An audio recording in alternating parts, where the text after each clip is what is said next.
طه ما أنزلنا عليك القرآن لتشقى إلا تذكرة لمن يخشى تنزيلا ممن خلق الأرض والسماوات العلى الرحمن على العرش استوى له ما في السماوات وما في الأرض وما بينهما وما تحت الثرى وإن تجهر بالقول فإنه يعلم السر وأخفى الله لا إله إلا هو له الأسماء الحسنى وهل أتاك حديث موسى إذ رأى نارا فقال لأهلهم كثوا إني آنست نارا لعلي آتيكم منها بقبس أو أجد على النار هدى فلما أتاها نودي يا موسى إني أنا ربك فاخلع نعليك إنك بالوادي المقدس طوى وأنا اخترتك فاستمع لما يوحى إنني أنا الله لا إله إلا أنا فاعبدني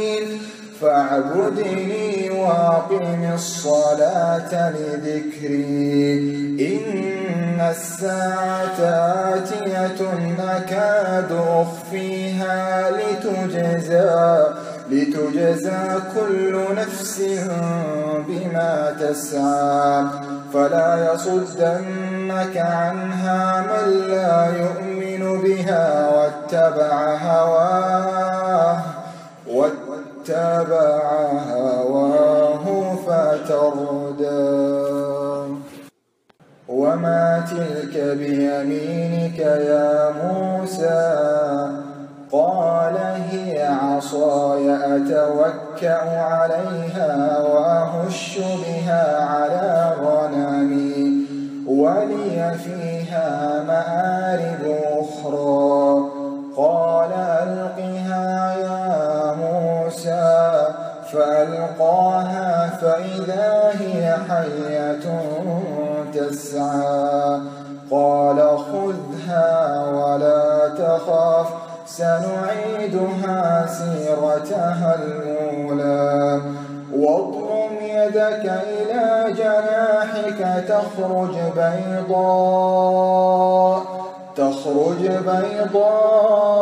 من غير سوء آية أخرى لنريك من آياتنا الكبرى اذهب إلى فرعون إنه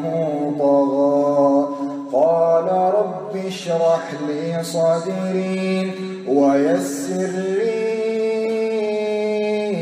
أمري واحلل عقدة من لساني يفقه قولي واجعل لي وزيرا من أهلي هارون أخي أشدد به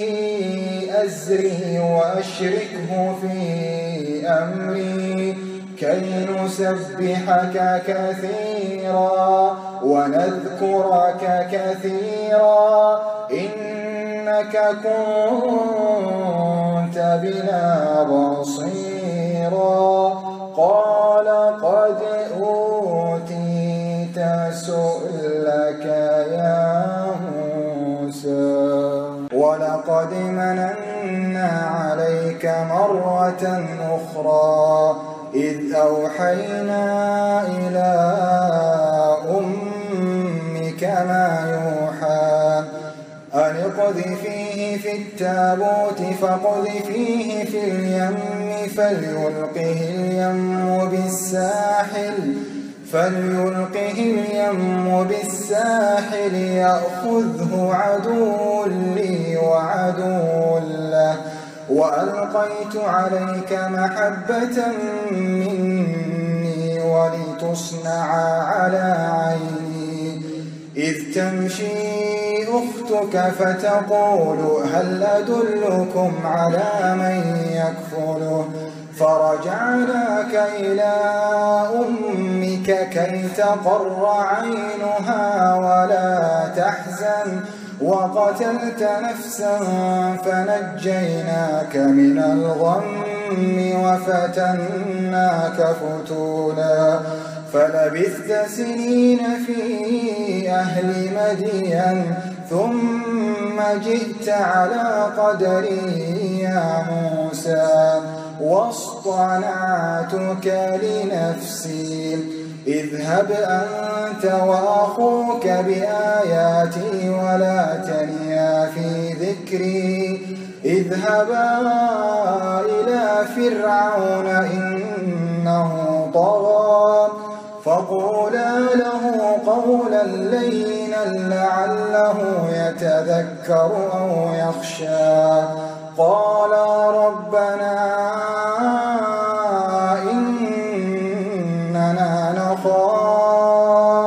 إننا نخاف أن يفرط علينا أو أن يطغى قال لا تخافا إنني معكما أسمع وأرى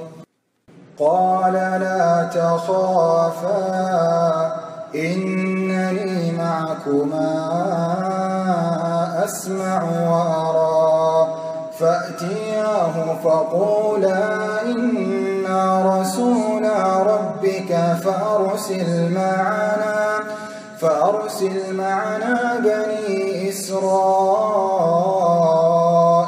ولا تعذبهم قد جئناك بآية من ربك والسلام على من اتبع الهدى إنا قد أوحي إلينا أن العذاب على من كذب وتولى قال فمن ربكما يا موسى قال ربنا الذي أعطى كل شيء خلقه ثم هدى قال فما بال القرون الأولى